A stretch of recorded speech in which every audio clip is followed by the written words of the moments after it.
of FounderFuego, coming to you live here from our FounderFuego podcast in the incredible BBB Ignite podcast studio. Bringing to you here, Sue Silva with Avlis International. Sue, thank you so much for joining us on FounderFuego today. Oh, it's my pleasure. Thank you so much for inviting me. Of course, it's our pleasure to have you.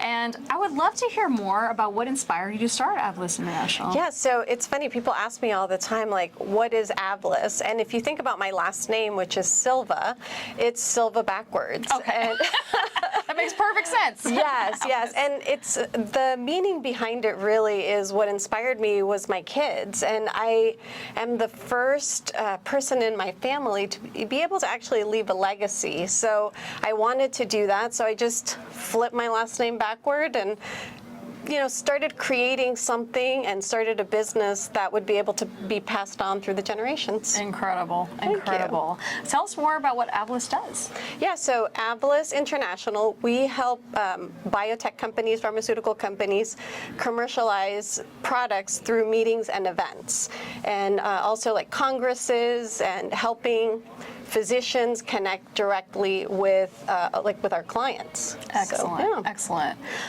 So tell us more about, what could our listeners do to support you in your company? What kind of, who is your ideal customer, for example? Yeah, so our ideal customer, it's funny, being a Latina, being a woman in business, we don't find a lot of us in biotech, so life sciences. So really anyone who is looking for an agency that is in life sciences and biotech that's looking to commercialize a product in the United States, but also we do commercialize products outside of the United States into the United States and vice versa.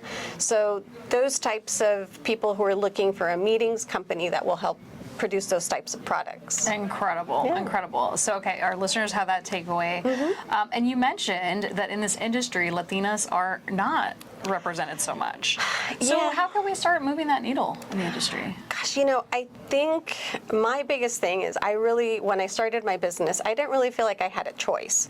I felt like I had to move in a direction that I didn't have any choice of going backwards. I had 4 kids, I had a divorce, and it was just like failure was not an option. So I think that if women, especially Latina women, take all of those, the boundaries and all of the things that we've been taught as we've been growing up, especially my generation, that you're not enough or that you're limited and that you don't have a seat at the table.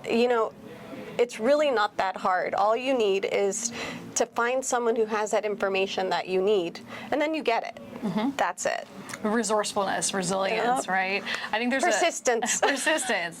There's a special type of ganas que Latinas tienen, ¿verdad? Oh, yeah. And especially, growing up in that culture, right? Like having that kind of resilience, that ability to really kind of push through and find the information you need or the contacts or network you need, right? Yes, and build that connection. I think that's something that Latinos do especially well, right? Yes. And building those communities and really connecting the dots too, right? Yes. And not being afraid to ask for help and really using that fire, that we as Latinas. FounderFuego. Exactly. Right? FounderFuego. By design. Exactly. Using that fire that we have within us just let it out.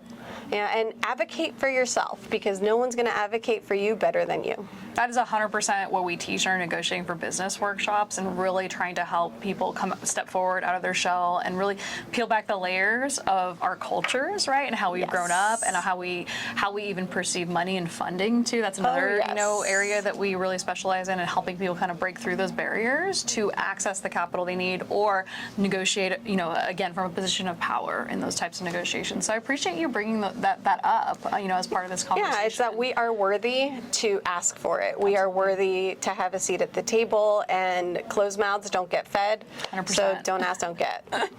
That, and the worst that they could say is no.